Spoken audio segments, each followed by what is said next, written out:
Hello friends, welcome to biology lover. So ये हमारे इसका फिर से एप्लीकेशन विंडो ओपन हुआ है। शायद अक्टूबर 19 तक ये चलेगा फिर से एप्लीकेशन पीजीटी और जो प्रिंसिपल के लिए जो एप्लीकेशन था। तो ये क्वेश्चन फिर से राइज हो रहा है कि हम जो लाइफ साइंस बायोटेक या दूसरे एलाइड साइंस वाले हैं वो एलिजिबल है कि नहीं। इसके लिए क्वेश्चन यहाँ पर आ रहा है।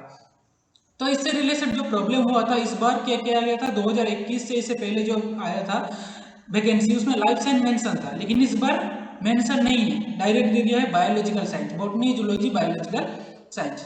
तो वो बायोलॉजिकल साइंस के अंदर कौन आएगा? ऐसा कोई फिक्स नहीं है कि बायोलॉजिकल साइंस में कोई एमएससी होता होगा सिर्फ और दूसरे डिसिप्लिन में नहीं तो होता होगा। तो इसके लिए आज कॉन्सेप्ट क्लियर करेंगे।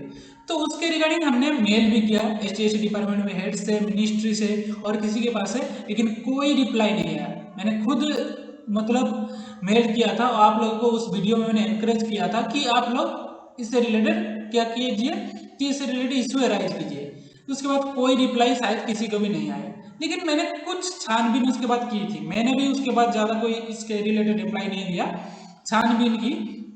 तो एक दो प्रिंसिपल से भी मेरा बात हुआ, तो उन्होंने उनका बोलना था कि कुछ रिलेटेड फील्ड जो होता है जैसे लाइफ साइंस हो गया, बायोटेक्नोलॉजी हो गया, तो वो एलिजिबल हो सकते हैं। कुछ प्रिंसिपल का बोलना था ये, क्योंकि मेरा भी जो प्रिंसिपल के साथ बात हुआ वहां पर मेरा EMRS में गेस्ट में सिलेक्शन हुआ था इंटरव्यू के बाद, तो मैं वहां पर ज्वाइन नहीं किया, अलग बात है, लेकिन उनके साथ मेरा ये बात हुआ था।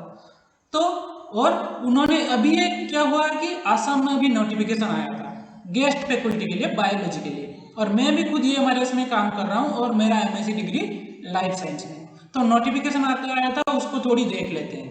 अभी रिसेंटली आया था आसाम के लिए, सॉरी,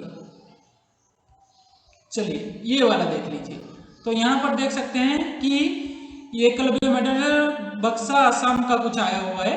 तो यहाँ पर देख रहे हैं पीजीटी बायोलॉजी के लिए, पीजीटी बायोलॉजी के लिए क्या क्या मांगा गया है? बॉटनी, जूलॉजी, बायोलॉजी और लाइफ साइंस। तो बॉटनी वाले भी एलिजिबल हैं, जूलॉजी वाले भी एलिजिबल हो सकते हैं और लाइफ साइंस वाले भी यहाँ पर गेस्ट के लिए एलिजिबल है। तो फाइनल के लिए भी एलिजिबल होंगे। अगर आपका ग्रेजुएशन में बॉटनी जूलॉजी है, उसके साथ अपने लाइफ साइंस बायोटेक की बात श्योर नहीं बताया तो फिर भी बायोटेक के हैं तो भी आप अप्लाई कीजिए, क्योंकि आपका एलिजिबिलिटी बन सकता है। और खुद लाइफ साइंस करके मैं EMRS में अभी काम कर रहा हूँ। यहाँ के प्रिंसिपल को उतना नॉलेजेबल नहीं है, लेकिन एक दो प्रिंसिपल से मैंने जब बात किया तो इससे मुझे पता चला लाइफ साइंस को एलिजिबल करना चाहिए, उनके हिसाब से था, लेकिन कोई मिनिस्ट्री से कन्फर्मेशन नहीं आया है। अभी देख सकते हो, मैं आपको दूसरा एक चीजें दिखाता हूँ। ये देखिए, मेरा सिलेक्शन अपॉइंटमेंट लेटर भी है और engagement of the guest faculty PGT biology university, ये रिसेंट आया था 2023 में। अब वैकेंसी भी 2023 में आया हुआ है। तो इस तरह से ये सिलेक्शन लिस्ट इस तरह से रहा है, लाइफ साइंस वालों को अलाउ हो रहा है। अगर आप बायोटेक से भी किए हैं, अगर बॉटनी जूलॉजी आपका रेस्पेक्टिव सब्जेक्ट ग्रेजुएशन में गया है तो आप अप्लाई कीजिए। हाँ, अगर आपने अप्लाइड सब्जेक्ट जो ग्रेजुएशन में है वो भी अप्लाइड में किए हैं और मास्टर डिग्री भी आप क्या किए हैं, अप्लाइड सब्जेक्ट कर लिए, तब एलिजिबिलिटी इशू हो सकता है। क्योंकि स्कूल सब्जेक्ट बॉटनी जूलॉजी आपको ग्रेजुएशन में थोड़ी नहीं रहेगा तो थोड़ी बहुत दिक्कत हो सकती है, क्योंकि अप्लाइड साइंस में सब कुछ बायोलॉजी का डिसिप्लिन भी पढ़ाई नहीं जाता। लेकिन लाइफ साइंस देखो, तुम नेट करते हो जो भी करते हो तो लाइफ साइंस में ही ये देते हो, तो लाइफ साइंस वाले तो मस्ट एलिजिबल होना चाहिए। तो बायोटेक वालों को भी मैं बोलूँगा कि अप्लाई कर सकते हो। हाँ, लेकिन माइक्रोबायोलॉजी और दूसरे सब्जेक्ट तो ये सब शायद एलिजिबल नहीं हो सकता मेरे प्रोस्पेक्टिव से। मैं 100% नहीं बोल रहा हूँ। तो ये था उसके रिगार्डिंग जो मैं बोल रहा था कि लाइफ साइंस एलिजिबल है कि नहीं। बहुत सारे क्यूरी आ रहा था, वो कॉन्सेप्ट सबको मैंने एक वीडियो बना के कॉन्सेप्ट क्लियर करने की बात मैं चाहता था, ताकि ये हो।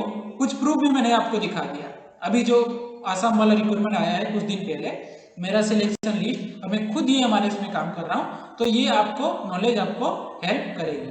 So thank you and keep prepare for the EMRS PGT biology.